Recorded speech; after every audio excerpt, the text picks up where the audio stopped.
156 days, the United States is breaking diplomatic relations with Iran and has ordered all remaining Iranian diplomats here to get out of the country by midnight tomorrow. The president's decision was made only hours after the Ayatollah Khomeini announced his decision. The hostages are to remain in the custody of the militants at the embassy. We have a series of reports tonight on today's developments, all reflecting what the president called a new and significant dimension in the hostage crisis. First, here is White House correspondent Sam Donaldson. The president came back from Camp David early this morning, and back with him came the hard line on Iran. After meeting with his advisors for 2.5 hours to review the decisions, Mr. Carter came down to the press room to announce them. The militants controlling the embassy have stated they are willing to turn the hostages over to the government of Iran, but the government has refused to take custody of the American hostages. This lays bare the full responsibility of the Ayatollah Khomeini and the Revolutionary Council. Saying that Iran must pay increasingly heavy costs now, the president ordered 4 steps immediately.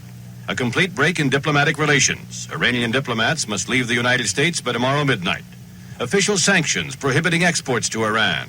The exporting of even food and medicine is expected to be minimal or non-existent. An inventory of frozen Iranian assets of over $8 billion in this country, and steps toward using the money to pay claims of Americans against Iran. And a virtual shutting off of all Iranian immigration into this country by refusing new visas to Iranian citizens. Moreover, the president warned these 4 steps may be just the beginning. The steps I have ordered today are those that are necessary now.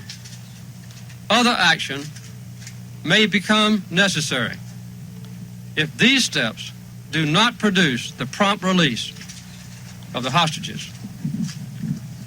Thank you very much. Sir, what is prompt in your mind? How long before the other steps? The president wouldn't say it, but later a top White House official suggested that prompt means just that. Certainly not the 2 months or more being talked about by the Ayatollah. And the same official warned America's allies that they'd better help start pressuring Iran if they wish to avoid the possible eventual use of American force. So it's back to the hard line, the policy of conciliation a failure. And this time it's hard to see how the president can do anything but keep turning the screws as tight as it takes. Sam Donaldson, ABC News, the White House.